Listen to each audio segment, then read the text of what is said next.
العالمين الحمد لله الذي ألف بين قلوبنا فأصلحنا بنعمته إخوانا الحمد لله الذي بنعمته تتم الصالحات بسم الله ما شاء الله لا يسبق الخير إلا الله بسم الله ما شاء الله لا يصرف السوء إلا الله بسم الله ما شاء الله لا حول ولا قوة إلا بالله العلي العظيم سبحانك لا علم لنا إلا ما علمتنا إنك أنت العليم الحكيم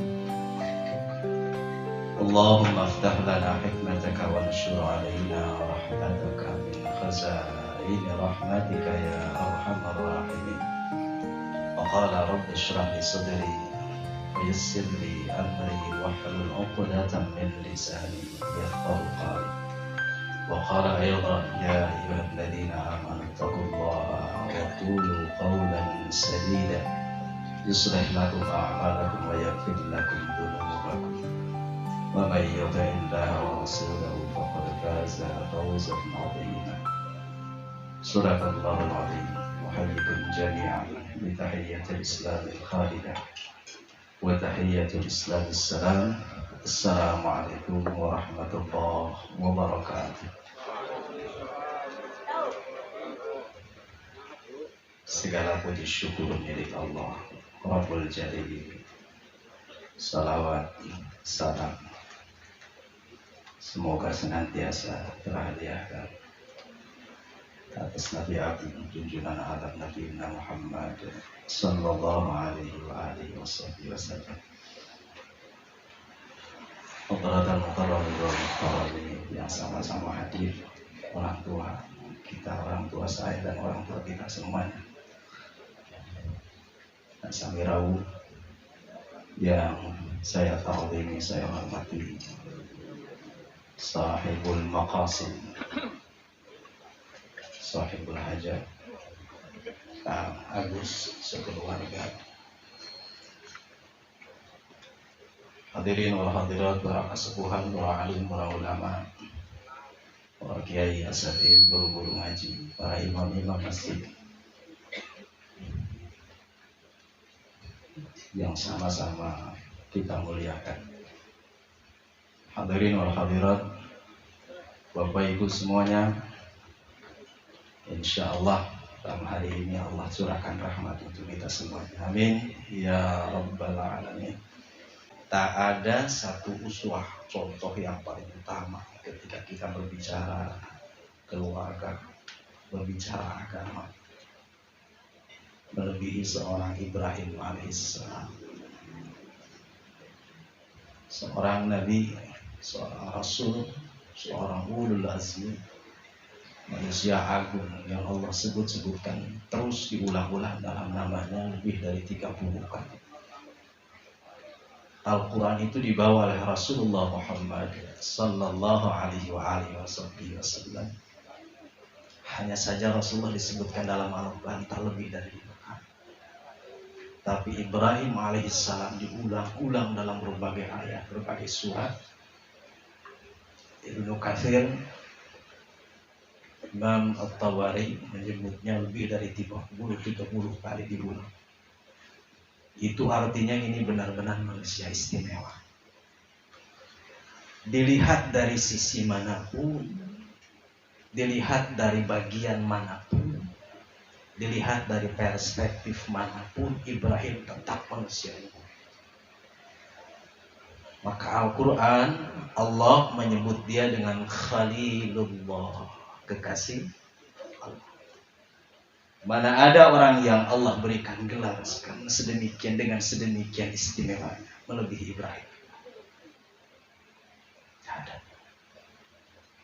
Allah hanya memberikan gelar ini kepada khusus seorang manusia bernama Ibrahim alaihissalam. Satu. Yang kedua, semua agama samawi mengakui kehebatan dia. Saudara kita di Yahudi, Jews, saudara kita di Nasrani juga mengakui. Taurat, Injil berbicara yang sama. Kita menyebut Ibrahim, mereka menyebut Abraham. Apa beda? Semua diabadikan dalam kitab suci mereka. Nama ini nama yang agung, nama yang besar di 3 agama samawi. Yahudi, Nasrani, Islam. Tak ada seorang yang begitu mulia, begitu tinggi derajatnya melebihi Ibrahim alaihissalam dalam perspektif sejarah, dalam kacamata sejarah. Jamaah yang dimuliakan Allah. Jadi kalau kita berbicara tentang pribadi, syakhsinya yang luar biasa, seseorang yang sangat sukses membangun diri, membangun keluarga, membangun anak, tak ada lain. Contoh yang paling istimewa adalah Ibrahim alaihissalam. Maka dari sinilah bermula keistimewaan, bermula kehebatan, bermula tamyiz, nilai plus. Bermula pula kebenaran. Pada waktu yang lalu sudah saya sampaikan, hampir tidak ada para nabi yang lahir, hampir tidak ada nabi yang lahir sepeninggal beliau atau setelah beliau melebihi punya sanad, punya keturunan, punya nasab dengan Ibrahim alaihissalam. Oleh sebab itu para sejarawan kemudian menulis bahwa Ibrahim di samping Khalilullah, gelar yang lain adalah Jaddul Anbiya. Dia juga adalah kakek moyangnya para nabi. Mana nabi yang bukan keturunan Ibrahim? Tidak ada. Setelah Ibrahim maka para nabi itu semuanya adalah keturunan Ibrahim alaihissalam. Jamaah yang dimuliakan Allah, tetapi hal yang perlu kita ingat, di samping kita memang sangat-sangat mengistimewakan beliau dengan segala kelebihannya yang Allah berikan kepada beliau, hal yang tak boleh pula kita lupakan adalah hampir tak ada ujian yang begitu berat yang Allah timpakan kepada makhluk Allah yang melebihi ujian yang Allah timpakan kepada Ibrahim alaihissalam. Maka benarlah apa yang disampaikan oleh baginda agung Rasulullah Muhammad sallallahu alaihi wasallam, bahwa derajat keimanan itu bergantung kepada seberat apa ujian yang ditimpakan. Gimana? Kata Nabi sallallahu alaihi wasallam, asyaddul bala, ujian yang paling berat dirasa al-anbiya, itu dirasakan oleh para nabi. Di antara nabi yang paling deras sekali ujiannya adalah Ibrahim alaihissalam. Siapa yang tidak merasakan? Siapa yang tidak bisa mengukur tentang beratnya ujian yang Allah timpakan kepada Ibrahim ini? Nikah dengan Sarah, lama sekali tidak diberikan keturunan. Setahun 2 tahun. Kalau kita baca dalam sirah, para ulama sejarah menuliskan lamanya Ibrahim tidak mempunyai keturunan rata-rata di atas 80 tahun. Sekarang kita nikah, kalau setahun 2 tahun belum dikasih keturunan saja sudah luar biasa.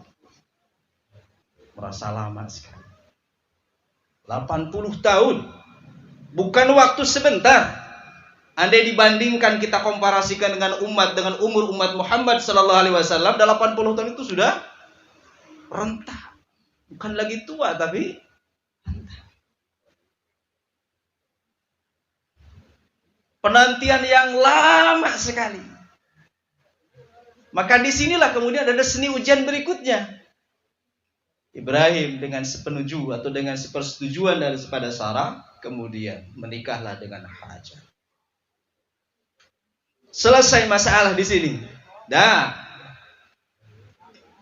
Begitu dengan Hajar menikah, Allah takdirkan Ibrahim dikaruniakan keturunan. Sementara istri yang pertama dinikahi, sampai detik itu belum diberikan keturunan. Ujian mana lagi yang akan diberikan kepada Ibrahim? Tapi atas dasar kesabaran itulah, kesabaran Ibrahim, kesabaran Sarah, kesabaran semuanya, Allah pun berikan hadiah yang luar biasa. Sarah mengandung, Sarah kemudian melahirkan, nama itu bernama Ishak, maka dari rahim istri Ishaklah kemudian, atau keturunan Ishaklah kemudian 14 nabi itu lahir. Yang kita kenal dengan sekarang dengan keturunan Bani Israel. Titik sampai situ dulu. Sekarang pertanyaan berikutnya, apakah cukup kemudian Ibrahim mendapatkan Khalilullah dengan ujian sampai di situ? Tidak. Datang lagi ujian berikutnya. Tiba-tiba saja Allah Ta'ala memerintahkan kepada Ibrahim untuk membawa istri yang keduanya, Hajar, untuk dipisahkan dengan jarak yang sangat-sangat jauh sekali. Bukan 1-2 kilometer, bukan 10-20 kilometer, tapi ratusan kilometer. Dari tempat semulanya Ibrahim alaihissalam ke tempat yang sangat jauh. Tempat yang sama sekali bukan tempat yang aman bagi manusia waktu itu. Aman dari binatang buas, aman dari makanan, aman dari jaminan hidup. Dah sama sekali. Tempat itu dikenal dengan nama Bakkah. Bakkah waktu itu adalah tempat yang sangat-sangat tidak bersahabat dengan kehidupan manusia. Al-Quran hanya menggambarkan dengan beberapa kalimat saja. Biwadin ghairi dhi zar'in. Tempat yang menyekung macam lembah, ghairi dhi zar'in, yang sama sekali tidak memiliki pepohonan. Pohon saja tak sanggup tumbuh di situ. Saking keringnya, saking kerontangnya. Belum lagi alam sekitarnya. Tapi begitulah Allah Ta'ala ketika menakdirkan. Tapi begitulah ketika Allah Ta'ala menetapkannya. Maka tak ada pilihan. Orang macam Ibrahim yang ketaatannya di atas rata-rata, ketika pun perintah Allah sangat tidak masuk akal, dia tetap mengimaninya. Dia tetap mengikutinya. Entah apa yang terjadi kalau perintah itu sekarang hadir datang ke kita. Bapak disuruh mindahin anak istri di tempat yang sangat jauh. Di situ tidak ada tetangga dekat. Walaupun pohon pisang sekelilingnya banyak. Gimana? Padi tiap siap-siap dipanen. Ada binatang-binatang peliharaan ada sapi, lembu, kambing, ayam ada di situ. Tetap saja Bapak mesti akan berpikir 1000 kali. Apalagi Ibrahim alaihissalam mengungsikan anak istrinya, anak yang masih kecil, perempuan saja, di tempat yang sangat tidak bersahabat, tempat yang tak layak untuk dihuni sama sekali. Tapi rupanya logika Ibrahim sudah terkalahkan oleh imannya. Tanpa Bak Ibu bertanya, Rabb, kenapa ini terjadi? Rabb, kenapa ini harus kepada saya? Rabb, kenapa anak istri saya harus diungsikan? Dah. Cukup imannya lah yang menjawab semua pertanyaan. Sekarang saya mulai tanya, layak nggak Ibrahim mendapatkan Khalilullah? Saya berangkat ke sini, hujan saja mulai merenggut.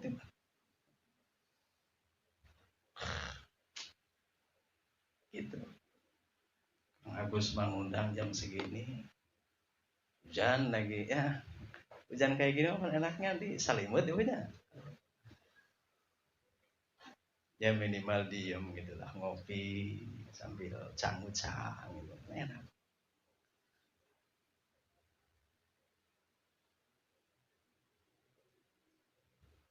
Berhenti sampai di situ sejarah. Dah.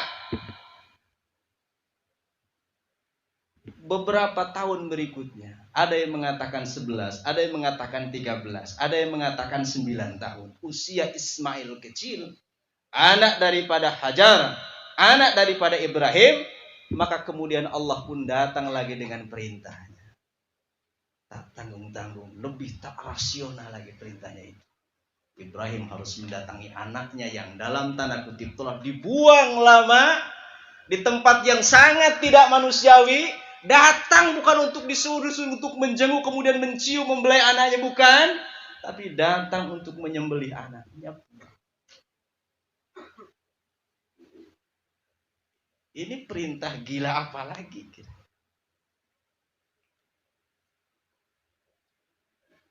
Andai saja kualitas iman itu hanya ada dalam Ibrahim saja, ini nggak akan terjadi. Andai saja kualitas iman hebat itu ada dalam diri Hajar saja, ini pun nggak akan terjadi. Rupa-rupanya kualitas iman itu ada di tiga-tiganya. Ibrahim sangat patuh kepada Allah, Hajar tak ada ragu sedikit pun ketika mendengar perintah Allah, dan Ismail kecil, si anak saleh itu pun tak ada sedikit pun keraguan ketika mendengar Allah Ta'ala. Eksekusi perintah itu, pelaksanaan perintah itu sedikit pun tak ada keraguan. Siapa yang tidak sayang kepada anak? Hanya orang yang bermasalah saja dirinya yang tidak sayang kepada anak. Orang yang sehat rohnya, orang yang sehat mentalnya, tak mungkin dia akan membiarkan begitu saja rasa kasih sayang dengan anaknya terputus. Ibrahim ketika mendapatkan perintah itu, logika, pikiran, mental mengatakan ini tak mungkin, tak boleh terjadi. Seperti halnya Hajar, berpuluh-puluh tahun ditinggal oleh suaminya, mendidik dan membesarkan anak tanpa sedikit pun dibantu oleh Ibrahim sebagai suaminya. Ketika dia datang kemudian dia menyatakan ingin atau disuruh untuk membunuh, untuk menyembelih anaknya, mesti dia pun tidak akan terima. Gak mungkin. Coba tepak ngawak, balik ke diri saja. Andai saya pun dibegitukan, saya gak mungkin mau. Andai kelas iman saya seperti kelas seperti ini, kelas iman saya seperti ini gitu. Yang apa-apa kemudian selalu dilogikakan, yang apa-apa kemudian selalu ditimbang dengan rasa, gak mungkin terjadi, gak mungkin. Tapi luar biasanya memang Ibrahim, Hajar, Ismail ini bukan manusia biasa. Singkat kata, seperti yang kita baca dalam sirah, apa yang diperintahkan dan dimaui oleh Allah itu terjadi. Lalu demikian, itu hanya sekedar ujian dari Allah, Allah ganti dengan sesuatu yang sangat sempurna. Dan kemudian sekarang menjadi syariat adanya kurban. Tetapi bukan itu persoalannya. Yang ingin saya katakan kepada kita semua, ujian Ibrahim sebegitu luar biasa. Ujian Ibrahim itu hampir-hampir tak ada tandingan. Bapak baca kisah Nabi yang lain, ada nggak yang semisal dengan ini? Umumnya para Nabi itu diuji oleh Allah Ta'ala, satu dengan dirinya, ujian yang Allah timpakan kepada dirinya, tidak melalui istri anaknya, atau bahkan keempat-empatnya, atau bahkan ketiga-tiganya. Nuh alaihissalam diuji oleh Allah dengan istrinya. Dari istrinya lah kemudian menular kepada anaknya. Kan begitu. Ayyub alaihissalam Allah uji dengan dirinya sendiri. Allah uji dia dengan penyakit yang bertahun-tahun tak sembuh. Lut alaihissalam Allah uji dengan istrinya. Hatta Rasulullah sallallahu alaihi wasallam, Muhammad sallallahu alaihi wasallam, Allah uji pun dengan keluarga. Agak jauhnya, disebut agak jauh itu karena bukan bapaknya sendiri, bukan istrinya sendiri, dan bukan anaknya sendiri, tapi pamandanya yang kita kenal. Jamaah yang dimuliakan Allah, contoh paripurna iman itu hanya ada dalam Ibrahim. Contoh paripurna keimanan itu hanya ada dalam Ibrahim. Dan syariat itu kemudian yang sekarang kita kenal, itu pun bermula dari Ibrahim alaihissalam. Rasulullah Shallallahu Alaihi Wasallam sebagai keturunan dan Nabi pembawa risalah setelah beliau, tugasnya hanya menyempurnakan saja apa yang dibawa oleh Ibrahim. Kalimat yang mengatakan Qul inna salati wa nusuki wa mahyaya wa mamati lillahi rabbil alamin la syarika lahu wa bidzalika umirtu wa ana awwalul muslimin. Itu adalah kalimat yang pertama kali diucapkan oleh manusia. Dan manusia itu bernama Ibrahim alaihissalam. Bukankah doa ini sampai hari ini dibaca juga oleh Bapak? Okay? Bapak yang pakai iftitahnya pakai Allah Akbar kabir, mesti baca ini. Bapak yang iftitahnya pakai wajah wajah, mesti pakai ini. Siapa yang pertama kali mengucapkan doa ini? Bagi Ibrahim ini adalah janji setia kepada Allah Ta'ala. Yang tentu saja seharusnya bagi kita pun hal yang sama. Bukankah ini ikrar setia kepada Allah? Inna salati wa nusuki wa mahyaya wa mamati lillahi rabbil alamin. Kan begitu. Salatku, ibadahku, hidupku, matiku lillah. Lillah, bukan untuk apapun, untuk siapapun. Lillah, untuk Allah saja. La syarika lahu.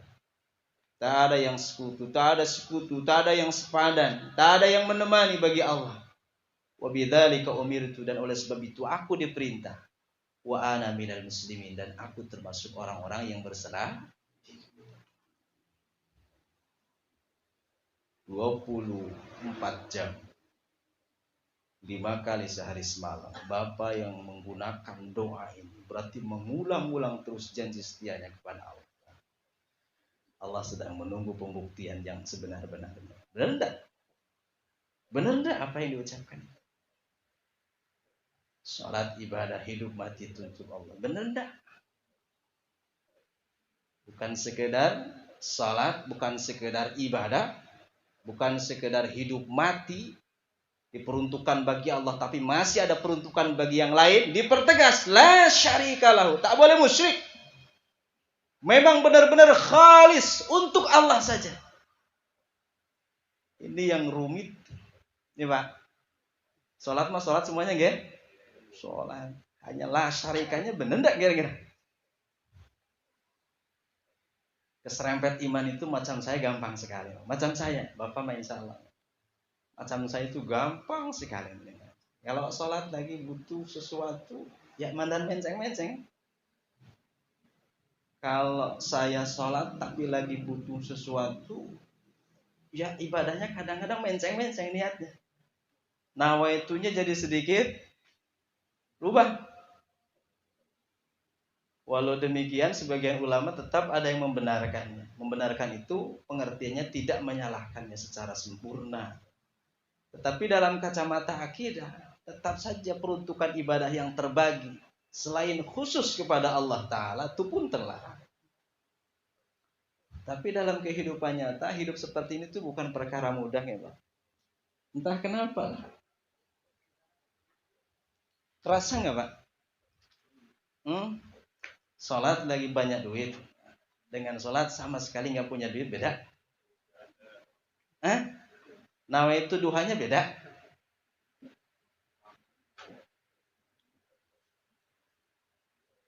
Rakaat tahajudnya beda enggak? Beda. Lama sujudnya beda enggak? Beda. Saya mah gitu. Doa yang biasa tangan di sini be kalau lagi lu punya duit, kalau nggak punya duit agak ngangkat dikit di sini.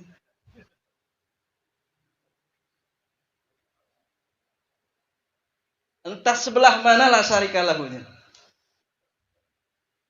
Motif hidup, motif agama itu seringkali terkalahkan oleh desakan sesuatu yang bersifat dunia. Andai orang macam kita ini diuji dengan ujian yang Allah berikan kepada Ibrahim, rasanya bagi kita sesuatu yang mampu kita lakukan. Hanya kalau kita merasakan sesuatu dalam hidup, tekanan demi tekanan, gesekan demi gesekan, himpitan demi himpitan, percayalah saudara sekalian, ini belum apa-apanya kalau dibanding dengan Ibrahim alaihissalam. Kalau lagi sendiri mah, mumpun ya kerasa banget ya Pak. Makanya kalau lagi punya masalah jangan menyendiri. Keluar. Dan tidak terlalu mengkerut dahinya. Supaya tidak terlalu panas. Lebih daripada itu, baca kembali kisah-kisah dalam Al-Quran. Betapa ujian-ujian yang Allah timpakan kepada para nabi itu luar biasa. Luar biasa. Saya ulang lagi. Al-ajru biqadril masyaqah. Apa? Al-ajru biqadril masyaqah. Pahala itu bergantung dengan daya repot. Upah itu biasanya sangat bergantung kepada resiko. Bapak bekerjaan tapi sangat beresiko, biasanya upahnya pun besar. Bapak kerja tapi sangat menguras tenaga, biasanya pun upahnya besar. Begitu pula dengan ibadah. Semakin beresiko, semakin melelahkan, semakin membuat kita letih, semakin membuat kita capek, semakin membuat kita terhimpit, maka pahalanya pun siap-siap lebih besar.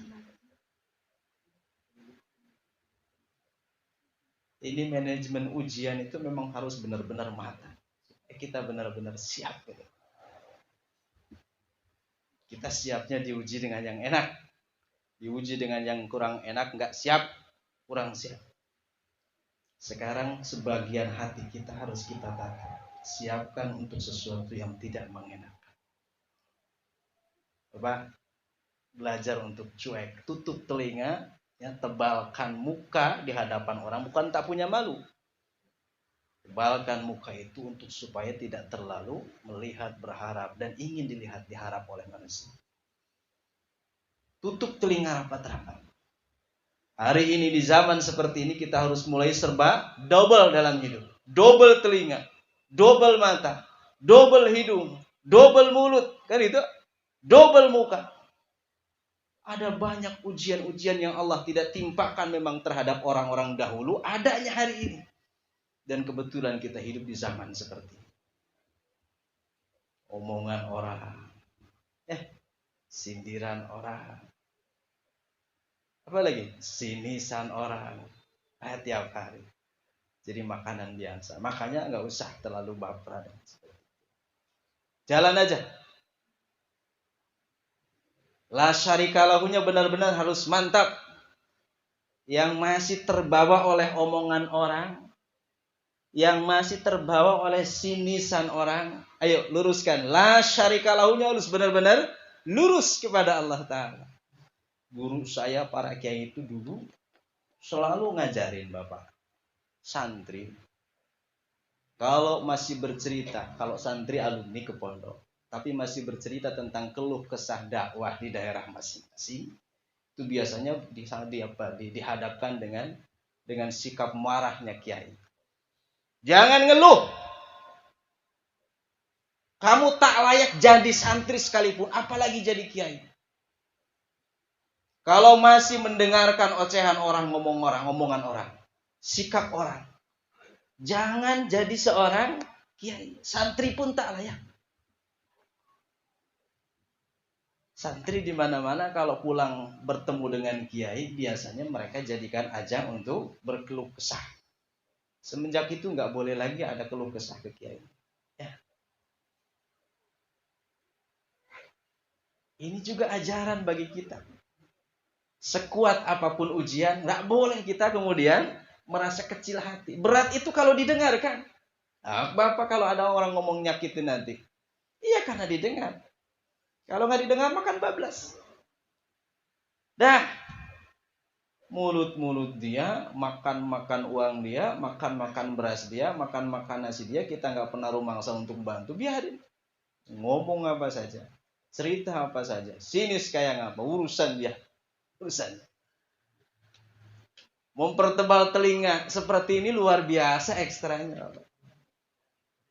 Makanya jangan terlalu sering bergumul, bergaul dengan manusia. Ibnul Qayyim al-Jauziyah dalam kitab Zadul Ma'ad, orang yang terlalu sering, orang yang terlalu lama bergaul dengan manusia, maka hatinya akan menjadi lemah, dan akal menjadi tumpul.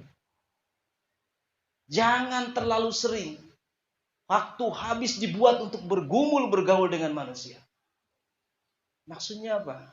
Terlalu sering kita mendengarkan hal-hal yang tidak mengenakan hati dari orang lain. Sekuat apapun bapak benteng imannya, lama-lama akan kena juga dengan provokasi itu.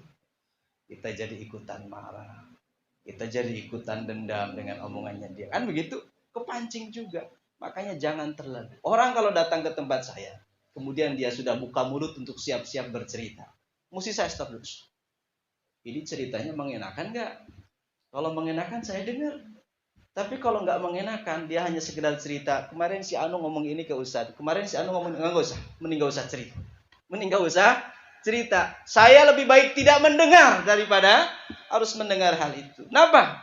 Saya tahu iman saya seperti apa. Orang macam saya mah nggak kaopan ya Pak. Dengar aja si fulan ngomong nggak baik ke saya, oh langsung marah saya. Makanya lebih baik tidak dengar, udah tutup telinga rapat-rapat. Setiap orang yang datang ke tempat saya begitu. Ustaz, si Anu kemarin, enak nggak dengerin? Dia ceritanya kurang, mending nggak usah, ini nggak usah. Dah, antum saja yang dengar, kamu saja yang dengar, saya nggak usah dengar. Tutup telinga rapat-rapat dari sesuatu yang tidak mengenakan dari sikap manusia, entah itu berbentuk ucapan atau perilaku orang. Ini jauh lebih menenteramkan hati. Arek loba cicing oni kena cicing di masjid lah. Di masjid mah arek zikir, arek salat, arek sare, arek ngorok, arek naon we lah. Penting mah di masjid gitu lah. Saya kalau tidak ada penting-penting banget mending cicing gitu. Ini Pak. Ya, rehat kita mah seperti itulah. Bukan rehatnya mencari keramaian, bukan. Semakin sering kita bertemu dengan orang, semakin sering kita mendengarkan ucapan-ucapan yang tidak mengenakan hati, lama-lama mesti kita akan terprovokasi juga. Ikutan marah, ikutan jengkel. Mending kalau langsung diucapin. Kalau ditahan-tahan sampai bertahun-tahun, itu yang membuat kita rusak. Rusak diri ya rusak awak, rusak fisik ya rusak semuanya. Mending gak usah dengar. Ya, gitu. Ini siapa kira-kira ini? Siapa kira-kira ini? Dah, jangan terlalu banyak bergaul dengan manusia. Lebih banyakkan waktu untuk bertemu saja, bersuat saja dengan Allah Ta'ala. Ada orang yang ngomong gak enak. Ada kalimat yang tak mengenakan hati. Ada sikap orang, wajahnya gak mengenakan kita. Ada jawaban ketika kita tegur, kita salam kok gak mengenakan. Biar baliklah saja, kita balik. Datang ke tempat sujud kita, ke mihrab kita sampaikan saja kepada Allah. Bukan mendoakan buruk yang bersangkutan, tidak usah, tidak boleh. Bapak tidak boleh, ibu haram mendoakan buruk kepada saudara kita, tidak usah. Mending kita adukan kepada Allah Ta'ala untuk supaya orang yang bersangkutan Allah berikan petunjuk. Sudah selesai. Nah, kalau saya biasanya cukup doakan saja ke Allah, kemudian mintakan keberkahan untuk hidup. Selesai, udah. Ibu bapak yang punya keluhan dengan siapapun, dengan diri sendiri yang pemarah, dengan diri sendiri yang temperamen, dengan diri sendiri yang mudah sekali untuk mutung, kekurangan-kekurangan diri apapun adukan ke Allah Ta'ala. Minta untuk dibetulin. Ada satu doa yang diajarkan oleh Rasulullah SAW kepada kita. Hadis ini riwayat Ibnu Mas'ud. Imam At-Tabrani, Imam At-Tirmizi juga meriwayatkan dalam Sunan Tirmizinya. Doa itu berbunyi, Allahumma ya muhawwilul ahwal. Allahumma ya muhawwilul ahwal. Hawwil hali ila ahsanil hal. Allahumma ya muhawwilul ahwal. Wahai zat yang maha menempatkan di semua tempat. Wahai zat yang maha memberikan sikap. Bukan memberikan sikap. Wahai zat yang mampu mengubah sikap manusia. Maka rubahlah sikap saya kepada sikap yang lebih baik. Dalam diri ada kekurangan. Yang paling tahu tentang kekurangan diri kan kita sendiri biasa. Ya. Orang sih taunya saya rajin ibadah, tapi kan belum tentu juga orang saya yang tahu kok. Iya Pak. Orang taunya saya rajin baca Quran. Oh bapak yang nyangka. Oh saya ustaz gitu kata orang. Ustaz mah udah ustaz atau pasti lagi sering baca Quran. Oh siapa tahu juga. Kelihatannya aja orang baik. Belum tentu juga baik. Andai pun kita merasa apa yang disangkakan orang itu tak sama persis kenyataannya dengan diri kita, adukan kepada Allah Ta'ala. Rabb, minimal kita minta ke Allah dengan doa ini.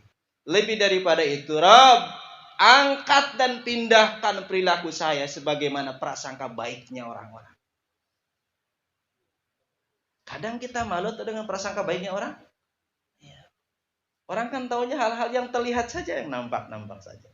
Kebetulan kalau ketemu dengan Bapak di jalan, begitu, Bapak mau berangkat ke masjid.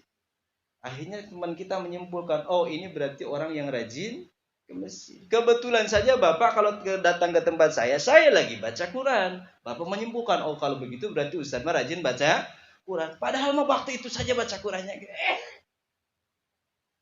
Seringkali orang menduga tentang diri kita sesuatu yang tidak ada dalam diri kita. Dugaan baik itu kita anggap saja sebagai husnudzonnya. Dan itu sekaligus doa. Andai tidak sama dengan prasangka itu, kita tidak sebenarnya seperti itu, minta ke Allah untuk perilaku kita dirubah kepada prasangka atau kepada sesuatu yang disangkakan orang tadi. Ini salah satu doanya. Allahumma ya muhawwilul ahwal, hawwil hali ila hasanil.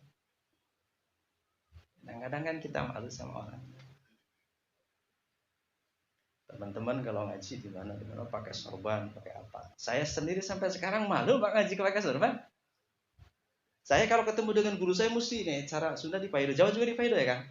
Dipaido. Ya ngaji pakai sorban. Orang ngaji lucunan gitu. Dulu saya pernah ngaji tuh nggak senang pakai kopiah hitam kayak. Kritik juga sama gue. Kadang-kadang khawatirnya itu ada sesuatu yang kita terpukul dengan omongan orang. Ya Pak? Ini hati-hati, ini penyakit kecil tapi agak sedikit nyelenek gitu lah. Susah kita ngantisipasinya. Kalau kita dipuji, dianggap baik oleh orang, kadang-kadang diri ini pun tertipu dengan omongan itu. Serasa kita sudah sama seperti yang dipujikan oleh dia. Bapak rajin baca Quran, kata orang ini. Jadi sebenarnya enggak. Tapi hati yang didorong oleh nafsu dan syaitan itu kemudian selalu membenarkan itu. Iya, kamu mah sudah baik seperti dia. Kita kalau sekedar membalikan perkataan dengan alhamdulillah mah gampang siapapun. Al-Quran, hadits, sunnah Rasulullah SAW. Kalau kita dipuji oleh orang, balikin kepada yang punya pujian. Siapa dia? Allah biqaulina alhamdulillah. Ya, mudah. Tapi hati mah gak semudah itu. Apa iya orang kalau sudah mengatakan alhamdulillah kemudian dijamin hatinya selamat? Nah, ya. Hati itu kalau terlalu dibisiki, terlalu sering dibisiki oleh nafsu, oleh syahwat, oleh syaitan, lama-lama juga berubah. Bapak bawa ayam, kata orang, Pak, bawa kambing ya. Sekali dikatakan kambing, Bapak masih marah. Iya. Jalan lagi, ada orang yang kedua nanya, Bapak bawa kambing ya? Bapak mulai bingung. Dari tadi saya kok bawa ayam, tapi kata orang bawa kambing terus. Mulai bingung. Ketemu dengan orang yang ketiga, Pak bawa kambing ya Pak? Mulai dia sangat bingung lagi. Ini ayam kok orang bilangnya kambing. Tapi kalau terlalu sering orang mengatakan sesuatu yang bukan kita. Sebenarnya bukan kita. Pujian itu terlalu berlebihan diberikan kepada kita. Bukan kita sebenarnya. Kita tidak sesoleh itu. Lama hati akan mengatakan, oh iya, saya mah sudah baik. Inilah kemudian hasil dari kerjanya syaitan. Alladzi yuwaswisu fi sudurin nas. Iblis itu bukan makhluk bangkawarah, makhluk kurang ajar dari dulu, Pak. Iblis itu makhluk Allah yang awalnya taat sekali pada Allah. Oke? Sepakat nih, Pak?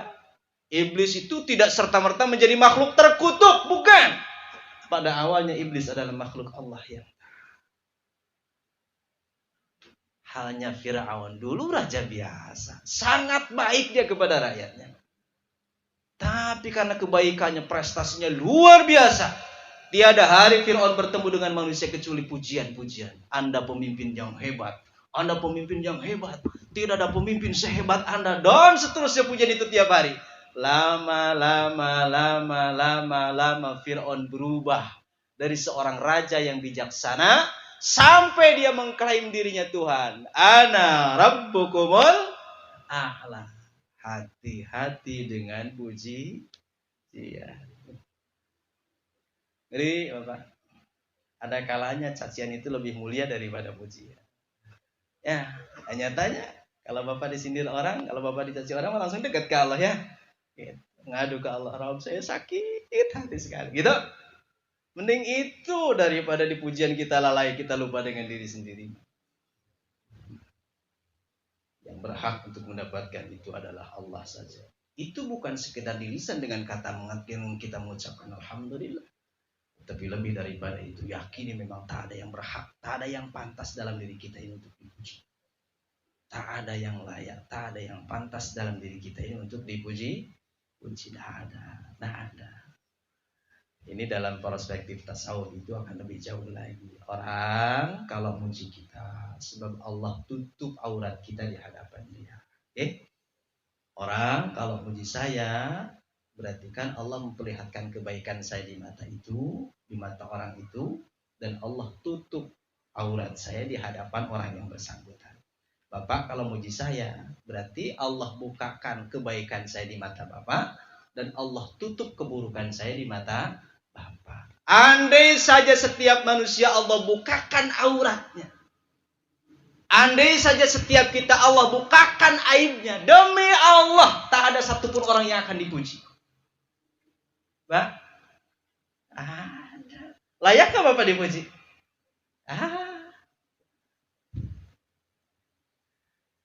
Baiknya Allah saja aurat saya ditutup di hadapan Bapak-Bapak.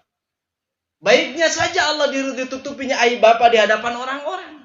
Sehingga masih ada orang yang menganggap kita ini orang baik. Andai saja setiap dosa, setiap maksiat, setiap keburukan kita Allah bukakan di hadapan orang-orang, semua orang. Tak ada satupun orang yang akan memuji kita. Makanya dipuji jangan GR. Serasa saya sudah benar. Dari mana kamusnya? Yang benar itu Allah. Yang berhak itu Allah. Sebab Dia yang telah menutup mata orang dari aib-aib kita. Ya, dan yang tahu diri kita apaan kita sendiri. Itu. Hanya saja kalau ada kebaikan, bersyukurlah kepada Allah Ta'ala. Dengan meminta terus dikuatkan dalam kebaikan. Itu. Tapi saya banyak salah. Mana orang yang tak punya salah? Al-Quran menyebut orang salah itu bukan orang yang tanpa dosa. Al-Quran menyebut orang baik itu bukan orang yang tanpa salah kan? Al-Quran menyebut orang baik itu orang yang salah tapi mengakui kesalahan. Al-Quran menyebut orang baik itu bukan orang yang tanpa dosa. Al-Quran menyebut orang baik itu orang yang salah dan dia mengakui kesalahan. Alladzina idza fa'alu fahishatan aw zalamu anfusahum dzakarullah. Ini definisi orang baik. Yaitu orang yang ketika dia melakukan fahisyah, dosa, aw zalamu anfusahum, maksiat dengan dirinya sendiri, dzakarullah. Dia mengingat Allah. Dari orang hidup tanpa dosa mah itu saha jalan kieuan itu boga dosa ya. Aya tahu Bapak mah di dia. Aya itu boga dosa di dia. Semakin mengaku bersih semakin kotor. Itu rumus. Orang mah semakin mengaku bersih pasti semakin kotor. Begitu kan? Al-alim ma zala aliman fahuwa jahil. Orang kalau sudah merasa tahu pasti bodoh. Sebab orang merasa alim, sebab alimah semakin hari dia semakin merasa bodoh. Jadi kalau saya merasa sudah pintar sendiri, sudah pasti, saya pastikan, saya pasti bodoh. Orang alim itu di mana-mana nggak pernah merasa pintar. Seperti orang kalau sudah merasa dirinya suci bersih, berarti dia semakin kotor. Ada baik. Hanya iblis yang mengatakan saya lebih baik daripada orang. Ya kan? Awas hati-hati nih. Mental iblis itu hari ini sangat mudah sekali kita dapat. Tidak boleh. Saya lebih baik dalam ibadahnya. Saya lebih ini, saya lebih ini, saya lebih ini. Orang kalau sudah mengatakan saya lebih daripada siapapun, Hanya iblis yang mengatakan itu.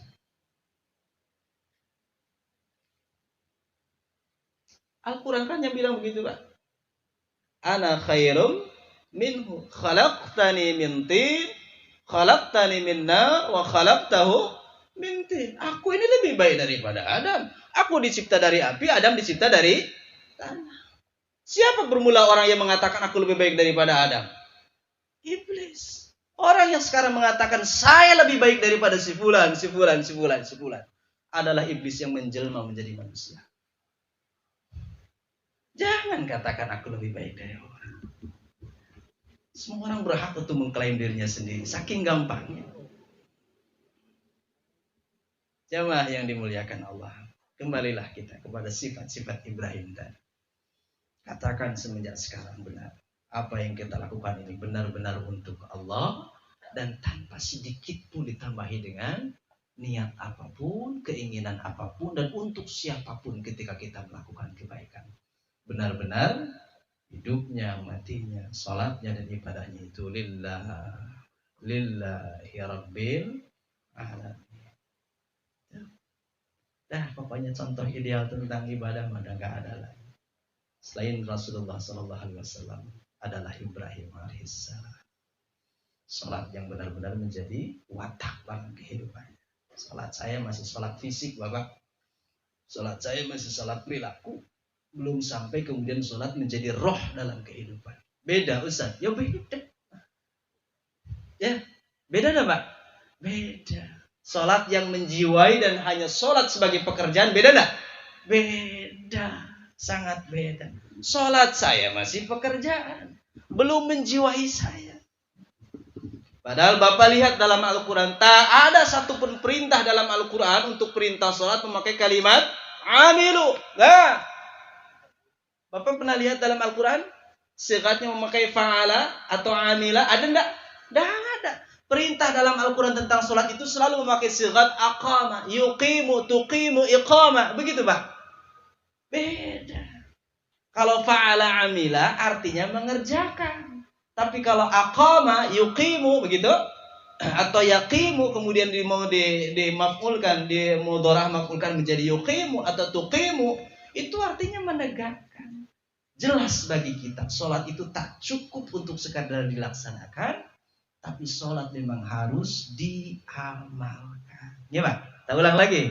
Jelas bagi kita bahwa sholat itu tak cukup dilakukan, tapi sholat harus benar-benar diamalkan, harus menjiwai. Mulanya sekarang soalnya orang sholat tapi perilakunya tak terjiwai. Sholat ya sholat tapi ngatur lisan saja, ngatur letah wae hese. Sholat benar Allah Akbar fasih tapi ngomong ke batu tak nyelakit gitu. Heran tuh. Orang sholat tadi baru ruku. Orang ruku itu mengajarkan tawadhu. Tadi baru sujud. Orang ketika sujud itu dia sedang merasakan, dia sedang mengatakan, saya ini bukan siapa-siapa. Anehnya habis sholat sudah gede hulu dewa gitu lah. Sombong ke orang serasa saya hebat. Wah, ente sih barusan habis ngapa jungkal-jungkal kayak gitu. Ini orang yang sudah bisa melaksanakan tapi belum bisa mengamalkan. Sejatinya orang yang merasa lebih daripada orang lain, dia belum sholat. Dia masih belajar sholat. Dia belum mengamalkan sholat, tapi baru belajar melaksanakan sholat. Sholat macam saya kan masih seperti itu, Pak. Belum menjiwai. Orang sholat tak boleh ngomong apapun. Sesuatu yang halal di luar sholat bahkan menjadi haram ketika sholat. Iya. Makan halal. Minum halal, berbicara halal di luar sholat. Bapak begitu takbiratul ihram, haram semuanya. Apa maknanya? Orang sholat harus terdidik. Tidak boleh asal ngomong, tidak boleh asal ngucap, tidak boleh asal makan, tidak boleh asal minum, tidak boleh asal berlaku. Orang ketika sholat boleh petakilan? Boleh, Bapak? Kalau sudah takbiratul ihram boleh gerakan apapun? Tidak boleh. Kalaupun ada yang mengatakan boleh, makruh. Makanya kalau lagi sholat harus benar-benar tertata tertib. Sholat gerakan gue ditukar dia wae. Ya, harus ngahadekeun kopo ya. Terus ngahadekeun kancing baju, terus ngahadekeun buntelan sarung. Si kumaha salat muka HP. Jangan. Salat mendidik kita menjadi tertib. Makanya kalau ada orang rajin salat tapi belum tertib perilakunya, sejatinya dia belum melaksanakan, belum mengamalkan salat. Selesai? Benar kalau Al-Quran mengatakan wa yuqimus salata, aqimus salata, selalu memakai sigat qama yaqumu aqimu. Semuanya memakai kata qam, berdiri, mendirikan, menegakkan. Makanya sebisa mungkin kalau kita sudah berani untuk sholat, harus berani dengan resiko di balik sholat. Harus lebih ramah lagi, harus lebih kita bisa menjaga lisan lagi. Eman-eman gimana dengan sholatnya? Eman-eman itu. Apalagi yang sudah rajin qiyamul lail, yang rajin sholat duha, harus lebih rajin lagi menjaga semuanya. Lisannya harus lebih rajin lagi dijaga. Bukan perkara mudah memang, tapi itulah jihad kita, itulah mujahadah kita. Ya, penting sekali. Sehari semalam kita melaksanakan 5 kali minimal yang wajib. Ini untuk supaya membentengi diri kita, membentengi perilaku kita. Dari ngomong masuk teka rasa pokoknya. Cek orang Sunda mah abong letah teu ulangan. Gitu. Ada orang yang begitu kerepotan mengatur lisannya sendiri. Gitu. Salatnya rajin, cakurannya rajin, tapi nyeri batur ge rajin. Mun ngomong sakaha yang baru jeblak gitu. Tidak mikirin perasaan orang.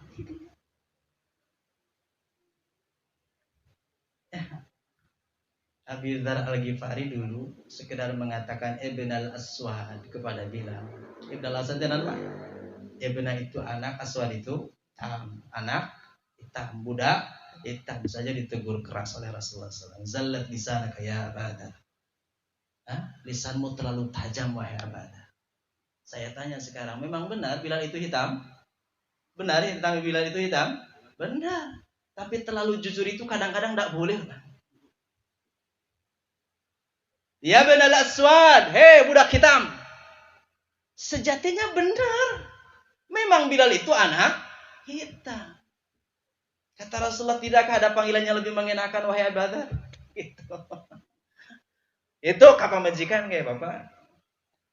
Waduh, wahai kapan majikan pedak pendek busetet. Busetet gitu. Ngan puji yang baik. Lain gendut, subur gitu. Kapan majikan gendut, subur. Lain rengkung, jangkis gitu. Rada diolah seetik kata-kata. Ya. Itu tadi terlalu jujur itu kadang-kadang tidak benar. Jaga lisan. Apa? Udah, jangan terlalu banyak ngomong. Ini saya sudah terlalu banyak ngomong ini. Kafakadiban, kata Rasulullah SAW. Cukuplah orang yang dikatakan pendusta. Man kathura kalam, orang yang terlalu banyak ngomong. Kayaknya Bapak kadang-kadang serba salah nih. Kak Agus, saya selalu minta tolong, meminta pertolongan, meminta ampun kepada Allah. Terlalu banyak ngomong kayak gitu, dan peluangnya jadi risih gitu lah. Jadi risih buat diri saya sendiri. Benar, sebaik-baik di antara manusia adalah menda'il Allah, orang yang mengajak kembali kepada Allah. Posisi terbaik itu para nabi. Tugas nabi adalah membawa risalah, mengingatkan orang. Ta'muruna bil ma'ruf wa tanhauna 'anil munkar. Benar. Dan itu akan menjadi kebaikan bagi siapapun yang melaksanakannya, termasuk bagi saya. Hanya akan menjadi celaka yang fatal ketika kalimat itu hanya jadi omongan saja. Saya mengatakan baik-baik, tapi apa yang saya lakukan enggak yang baik. Ya, nanti baca Bapak langsung bacakan ayat ke saya. Qaburu maqtan indallah gitu. Ya. Kata Rasulullah SAW, hadis riwayat Ahmad, du'atun fi abwabi jahannam. Nanti di akhirat Bapak, doakan saya tidak termasuk salah satu itu. Doakan saya tidak termasuk salah satu itu. Di akhirat nanti ada du'atun fi abwabi jahannam. Ada dai yang Allah simpan persis di mulut neraka jahannam. Yang lain jauh. Yang lain jauh semuanya. Tapi ada orang-orang pakai sorban, pakai baju gamis, pakai sarungan, pakai celanaan yang nyunda, tapi Allah simpan persis di mulut neraka Jannah. Rasulullah terheran-heran, manhum Jibril. Manhum Jibril, siapa mereka Jibril? Apa kata Rasulullah SAW? Apa kata Jibril? Ya Muhammad, hum ummatuk, hum da'in. Mereka ini adalah da'in min ummatika, dari golongan umat kamu. Ini ada orang yang Allah simpan persis di mulut neraka jahanam dan dia paling nempel. Ada saja sedikit didorong, dia langsung masuk ke situ. Herannya lagi Rasulullah, yang tampangnya dia itu macam saya gini, ya tampangnya tampang alim, tampangnya tampang orang soleh, gitu. Itu yang membuat Rasulullah heran. Kok bisa kan? Saya kalau baca hadis ini selalu pengen sekali besok siapapun yang muda nggak akan berangkat.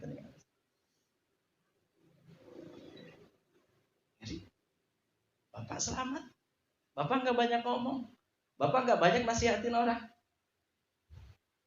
Semakin omongannya itu didengar banyak orang, semakin banyak orang yang mendengarnya, akan semakin beresiko bagi dia nanti dituntut di hadapan Allah. Dan saya merindukan apa yang dikatakan oleh Rasulullah SAW, hadis riwayat Ahmad. Kata Rasulullah SAW, ada orang yang sama sekali yakhfauna 'anil alam, yakhfauna 'anil nas. Orang tak mengenali siapa dia. Ada orang ketika hidup di dunia itu dia tidak dikenal oleh siapapun. Tapi ya'muruna fi ahli sama, dia terkenal sekali di langit. Ya, Pak. Ada orang ketika hidup di dunia dia tidak dikenal oleh siapapun. Dia tidak dikenal seorang dai, dia bukan ustaz, dia bukan kiai, dia bukan ajengan, dia bukan siapapun. Tapi dia sangat terkenal di langit.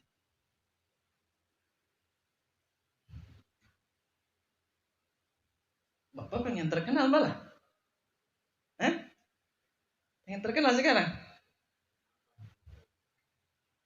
Hamba Allah, ada orang hamba Allah yang hebat. Dia hidup tak terkenal, tak dikenal siapapun. Orang mengenal dia orang biasa-biasa saja, nggak ada kelebihannya, nggak ada yang perlu dibanggakan, nggak ada yang perlu dibanggakan orang pula. Dia biasa-biasa saja. Tapi penduduk langit sangat mengagumi dia. Inilah orang yang pandai sekali menyembunyikan kebaikan. Mudah-mudahan Kang Agus salah satunya di antara itu. Kita semuanya Allah pilih dengan itu. Ya, Bapak. Dah, luruskan hidup seiring dengan lurusnya salat. Nah, sekarang Allahu Akbarnya yang benar aja lah. Ya, Allahu Akbarnya yang benar. Bukan sekedar lisan, bukan sekedar kaifiyah tata cara salat saya yang benar. Tetapi hati pun mengikuti tata cara salat. Sudah saatnya kita malu kepada Allah Ta'ala. Entah sudah berapa belas tahun kita beribadah, kita sholat kepada Allah.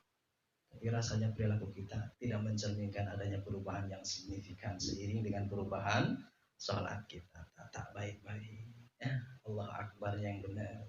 Benar enggak? Yang akbar itu hanyalah Allah saja. Jangan-jangan diri kita pun masih merasa akbar. Jangan-jangan jabatan kita pun masih terasa akbar. Nah, jujur sajalah. Ya. Saya kan sering mengulang-ulang, kalau orang mengatakan Allahu Akbar, Akbar itu benar-benar milik Allah, berarti selain Allah semuanya asghar, kecil semuanya. Bapak punya jabatan kecil, sekaya apapun Bapak kecil, seberapa berat masalah pun kita kecil, semuanya kecil. Lawang yang Akbar itu siapa? Allah saja. Mulanya Bapak diwajibkan sholat itu karena orang yang sholat, setelah sholat dia akan merasakan apapun menjadi kecil. Andai pun nikmat yang Allah berikan kepada kita, titipkan kepada kita, jabatan, kekayaan, atau apapun itu, prestasi apapun itu semuanya akan menjadi kecil. Sehingga Bapak tetap menjadi orang yang tawadhu. Sehingga kita tetap menjadi orang yang tawadhu. Seperti juga sebaliknya, ketika Allah uji kita dengan ujian, maka ujian itu akan sangat kecil sekali, akan terasa kecil. Sebab yang besar itu hanyalah Allah. Maka tanya balik sekarang. Kalau Bapak ketika takbiratul ihram Allahu Akbar, benar nggak yang akbar itu Allah? Nanti lepas sholat akan terasa. Kalau masih sangat bimbang, sangat limbung dengan kehidupan, andai Bapak punya pangkat, punya jabatan, punya harta, punya prestasi, masih sangat bangga dengan prestasinya. Oh, tadi Allah Akbarnya bohong. Ya, bohong dia. Bukan Allah yang akbar, tapi apapun dalam diri kita jadi akbar pula. Atau ketika sholat tapi kita masih mengeluh dan mengeluh, oh berarti masalah kita pun sebesar akbarnya Allah. Allah belum akbar, belum. Nah, itu aja kita benerin lah. Belum lainnya. Pelajaran sholat itu kalau kita ambil sangat-sangat dalam sekali. Dan ini akan sangat banyak memberikan manfaat untuk kita. Nah, sekarang sambil kita jalan, sambil kita bedahi semuanya. Kenapa sholat itu wajib? Sebab dalam sholat banyak sekali pelajaran yang kita ambil. Seiring dengan berjalannya waktu, semakin kita dekat dengan Allah dengan lahiriahnya, batiniahnya pun harus semakin dekat dengan Allah. Nah, minimal habis sholatnya plong gitu ya. Bapak, siap ya? Habis sholatnya plong atulah, belum merengut wae. Cenata sholat. Assalamualaikum masih merengut deh wae si kumaha. Cenata sholat, dia sholat ke sujud teh pada ngadu ke Allah. Ya. Ini kita sholat masih kena bingung deh wae ya. Harus dibenerin. Habis sholat mah harus lebih tenang lagi. Habis sholat masih gemerungsung berarti belum ada yang benar, belum ada yang tepat. Itu aja lah. Ya. Nah, Kang Agus saya titip semuanya. Tetap menjadi contoh yang baik buat keluarga Kang ya. Insyaallah kita doakan bareng-bareng. Tetap istiqamah. Bapak selamat, Ibu selamat yang sudah menjadi ahli masjid. Ibadah terus. Hatta wafat. Sampai Allah mewafatkan kita dalam ahli ibadah. Ya. Yang tak boleh hanya sombong saja kita merasa lebih dari orang lain. Jadi ahli ibadah mah harus. Yang tak boleh kita merasa lebih dari yang lain. Ini ulama ini sampai berbicara begini Bapak. Hatal maksiat. Sampai maksiat sekalipun Bapak tak boleh memandang rendah kepada orang yang berbuat maksiat. Kenapa? Satu, sebab belum tentu taat kita sampai besok. Seperti maksiat dia juga sampai besok. Bisa jadi kita besok malah maksiat dan bisa jadi dia bahkan besok menjadi taat. Ya kan?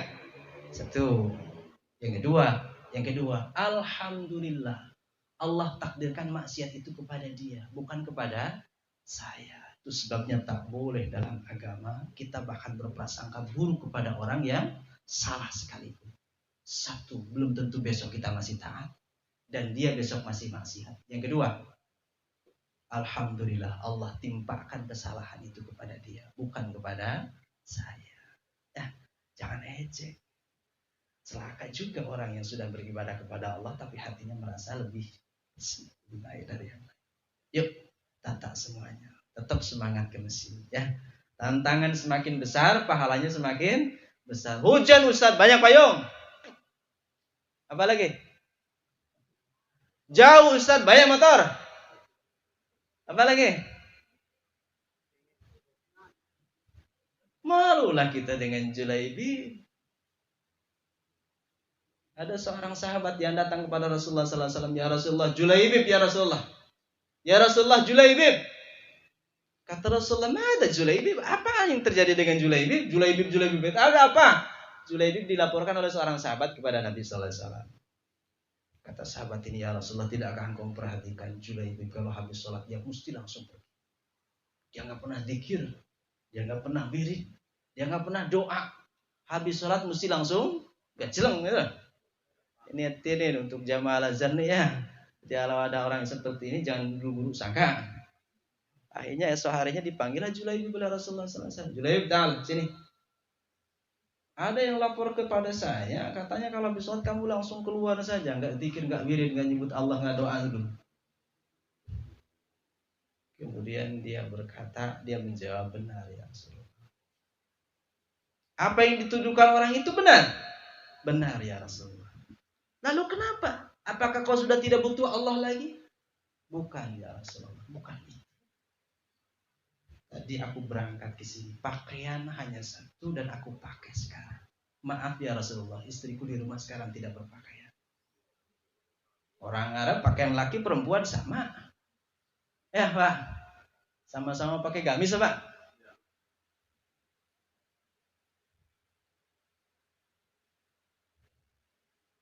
Jadi begitu Pak ya. Nanti di Al-Azhar kalau ada yang cepat-cepat pulang setelah salam, anggaplah Julaibib era baru. Jangan dulu buru sangka ya. Jangan-jangan di rumahnya istrinya tidak sedang berpakaian. Itulah biar selamat hati. Wah, mustahil Ustaz. Jangan kata mustahil. Pun bisa terjadi. Apalagi alasannya. Ada orang di luar sana yang doanya lama sekali karena butuh banget dengan Allah. Kemudian dia sebentar doanya bahkan tidak berdoa. Cukup saja dalam hati, berarti dia sedang tidak butuh dengan Allah. Nah, gitu aja. Itu Bapak, hasil kita silaturahim kita pada malam hari ini. Pokoknya kuatkan yang sudah jadi ahli masjid, yang belum ahli masjid, yang belum ke masjid kita doakan. Sing rajin ke masjid, sing mau ke masjid. Gak usah kita ngomong sana sini atau kita sini, tidak usah, tidak boleh.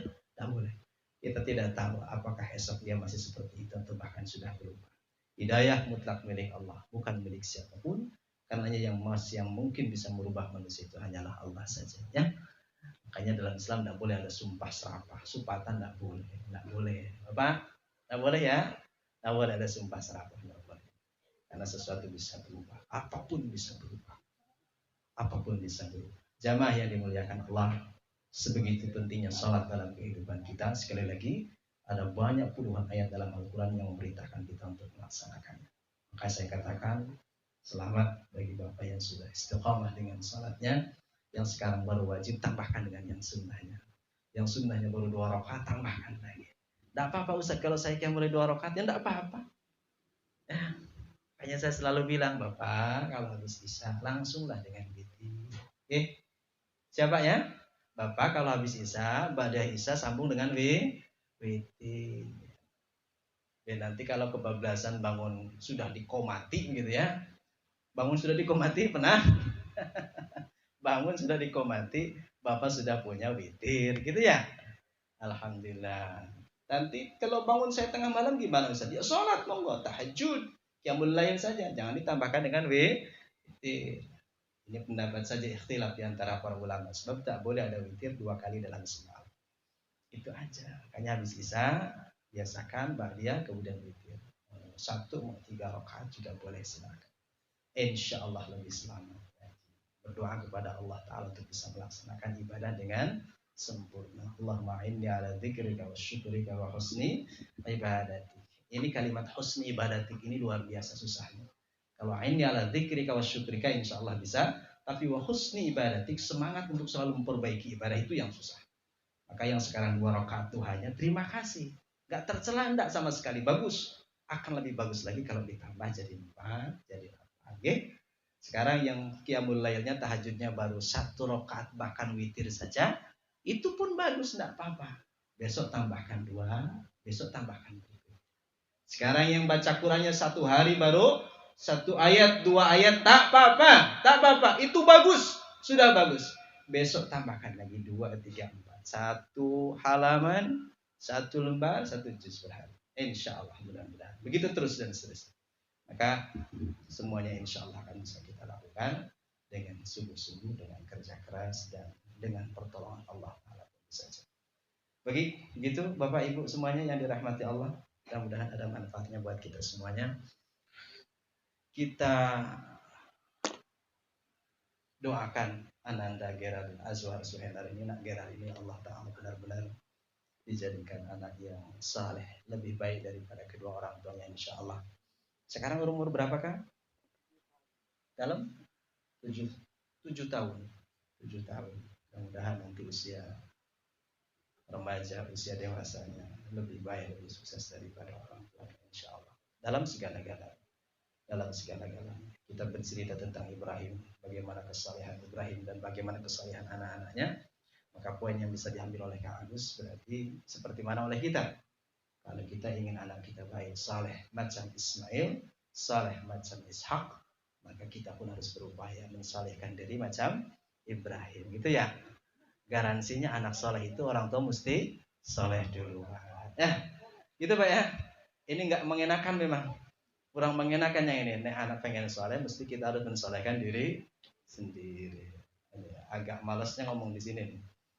Kalau bah nyolehkan diri, nah tanda-tanda ruwet. Sudah bukan saatnya lagi kita nyuruh-nyuruh orang, nyuruh-nyuruh anak untuk rajin ngaji. Tapi sekarang mah saatnya Bapak pegang tangan anak kita, bawa ke tempat ngaji. Bukan saatnya Bapak marah-marah nyuruh anak untuk sholat. Tapi sekarang mah saatnya pegang anak Bapak, wudu terlebih dahulu, bawa ke masjid untuk sama-sama sholat. Hanya kalau nanti sudah di masjid, mau sholat, mau apa, biarkan saja dulu. Sebab itu saya sangat tidak sepakat kalau di masjid kemudian ada orang marah-marah karena ramai anak kecil. Biar jangan dibentak-bentak anak kalau di masjid. Biar ramai Ustaz. Memang anak-anak mau begitu. Saya mah dulu waktu anak-anak kayak gitu. Bapak saja bela diri. Siapa? Senang kan Pak ramai masjid ramai? Jangan diusir anak-anak dari masjid. Bapak ibu masuk serba salah. Ramai di masjid tidak boleh. Nongkrong pinggir jalan tidak boleh. Terus di mana? Ramai di masjid enggak boleh. Katanya ganggu khusyuk. Allah kayak biasa khusyuk bahaya. Ya. Enggak boleh Ustaz, ganggu kekhusyukan. Memangnya Bapak kalau enggak ada anak kan khusyuk? Belum tentu juga. Khusyuk itu bukan urusan ramai atau sepi. Urusan hati, khusyuk mah urusan hati dengan Allah Ta'ala. Enggak peduli mau ramai mau sepi. Ya. Gitu. Makanya biarkan anak kita sing betah di masjid. Sing akrab di masjid. Anak sekarang itu dikit ramai di masjid diusir-usir. Jangan. Nanti nyesel loh kita. Di masjid mereka nggak senang, di masjid mereka malas karena ketemunya dengan wajah yang sangar-sangar itu, yang melototin tiap hari dia ke masjid. Ketemunya kalau di PS, nongkrong di pinggir jalan juga Bapak marah juga. Di masjid marek sare, rek nongkrong, rek dahan, rek pinuh, rek naon wae lah. Syukur-syukur sholat, syukur-syukur ngaji. Nggak apa-apa. Mudah-mudahan turunan kita lebih baik daripada kita semuanya. Anak-anak kita lebih baik daripada kita semuanya. Anak-anak yang terbimbing, anak-anak yang mendapatkan petunjuk hatinya oleh Allah Ta'ala. Doakan pula sekali lagi Nak Giral ini jadi anak yang saleh. Agus sekeluarga sing barokah Kang ya. Sing barokah, harta rezeki sing manfaat, umur sing barokah. Allah jauhkan dari segala musibah. Allah jauhkan dari segala mara bahaya. Allah bimbing Kang Agus, istri, dan semua ahli keluarga untuk lebih dekat lagi dengan Allah Ta'ala. Dimudahkan dalam melaksanakan banyak kebaikan insyaAllah. Itu saja barangkali, kurang lebihnya mohon maaf. Ada manfaatnya, hanya hadiah dari Allah Ta'ala. Tidak baiknya, tidak ada manfaatnya, semata-mata dari kekurangan diri saya sendiri. Saya akhiri, Bismillahirrahmanirrahim. Aqulu qali hadza astaghfirullahaladzim li wa lakum wa lisa'iril muslimin. Hadanallahu iyyakum. Wassalamualaikum warahmatullahi wabarakatuh.